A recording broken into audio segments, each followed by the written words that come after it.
Isang doktor na mahilig magturok hanggang sa talent manager daw ng GMA Kapuso.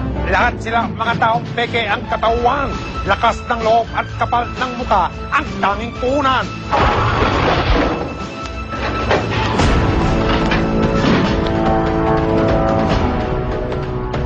Mga taong mapagpanggap, mapanlinlang at manloloko hindi tinantanan ng investigador nitong taong 2009.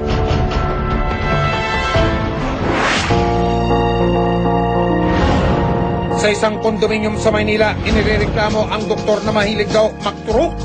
Ang doktor, acupuncturist at herbalist.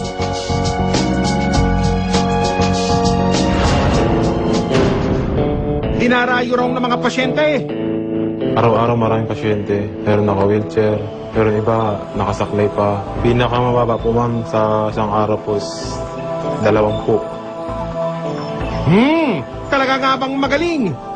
Tara't ating kilalanin si Dr. Chan Tiam Hock, isa raw acupuncturist at herbalist.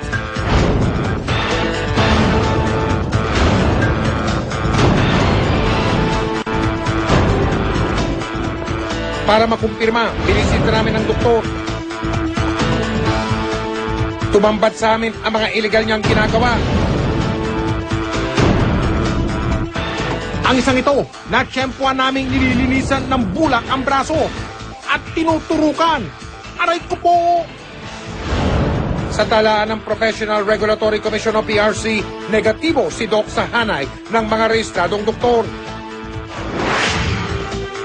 Hindi rin siya kabilang sa mga lisensyadong acupuncturist sa Philippine Institute of Traditional and Alternative Healthcare o PITAC. Tumulak ang grupo kasama ang investigador. Pagdating sa lugar, bumaba ang asset kasama ang isang pulis. Ilang saglit lang nakaharap na namin ang target ng grupo. Masusing chinekap ang aming kasama. Pero bago maturukan ang aming asset, nagbigay na kami ng hudyat sa iba pa naming kasamahan.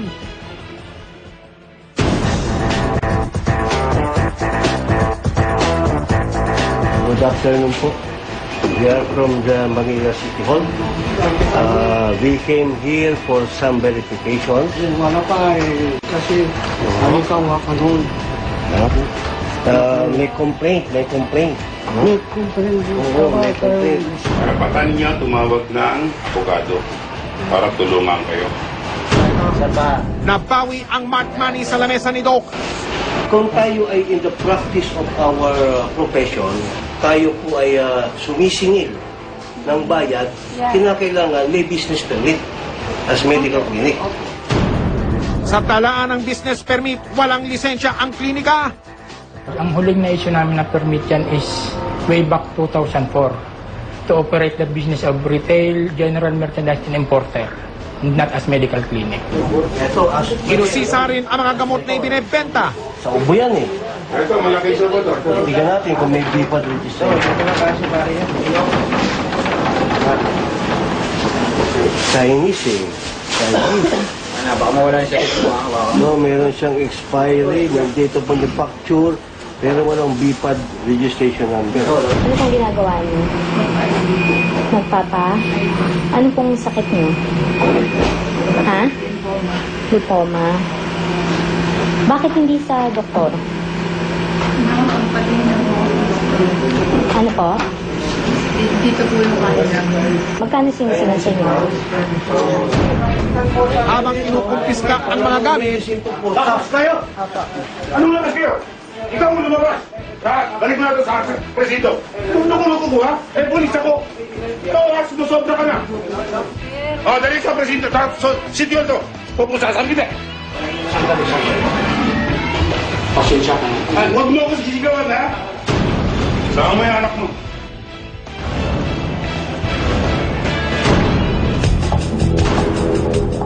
kinasuhan ng medical malpractice ang doktor at tuluyang ipinasara ang kanyang klinika. My boss is Wilma Galvante, the Vice President of GMA. Nagpakilala ang talent manager sa eskwelahan ng Mabalacat sa Pampanga. Ako po kanya yung isa sa mga talent manager ng GMA 7. At kay Attorney Goson po ako nagtatrabaho, kay Ma'am Wilma Galbante. Sabi po niya, talent manager din po ako ni Aljura Abrenca. Ito nga pong estudyante namin na nagngangalang Rolly Nukum ay isa ng artista. Ngayon, sumasayaw na po siya sa SOP. Sabi po niya sa akin. Dahil maraming estudyante nila ang nag-dream, believe na mag-artista, ang ilan hindi na nakasurvive sa kanilang klase. Sumama po kami sa kanya, hiningian niya po kami ng perang halagang 5,000. Kahit po gipit kami, ginawa po namin mangutang para lang po maibigay yung pera.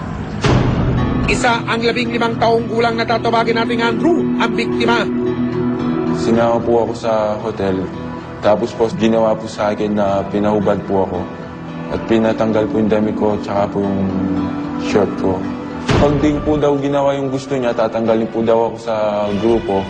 Wala tayong kilalang Michael Feliciano, wala tayong talent, off-cam talent na Michael Feliciano, wala tayong empleyadong Michael Feliciano.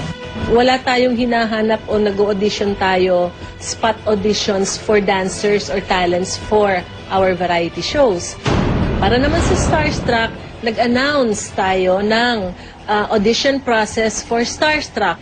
Walang binabayaran para makapag-audition. Lights, camera, action! Laking gulat ni Michael sa biglaang pag-pack up. Sige, kahit hindi ako. Bakit niya, no? Sandali lang po, hindi naman po katakas.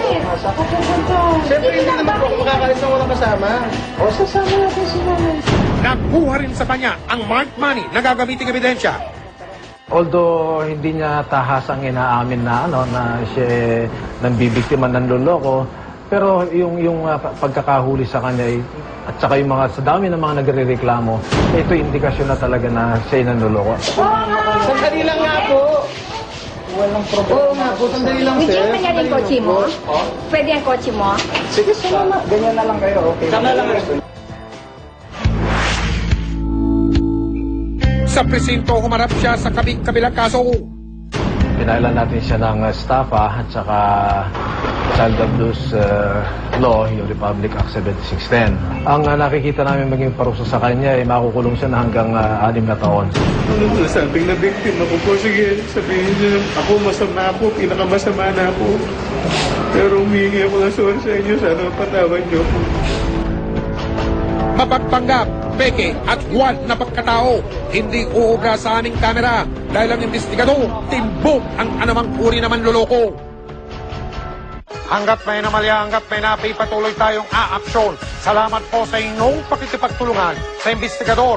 Salamat po at kasama namin kayo sa paglipol sa mga abusado at mangloloko nitong nakaraang taon. At makatitiyak po kayo, hindi natin sila tatantanan. Ako po ang inyong kapuso, Mike Enriquez, at ito ang investigador.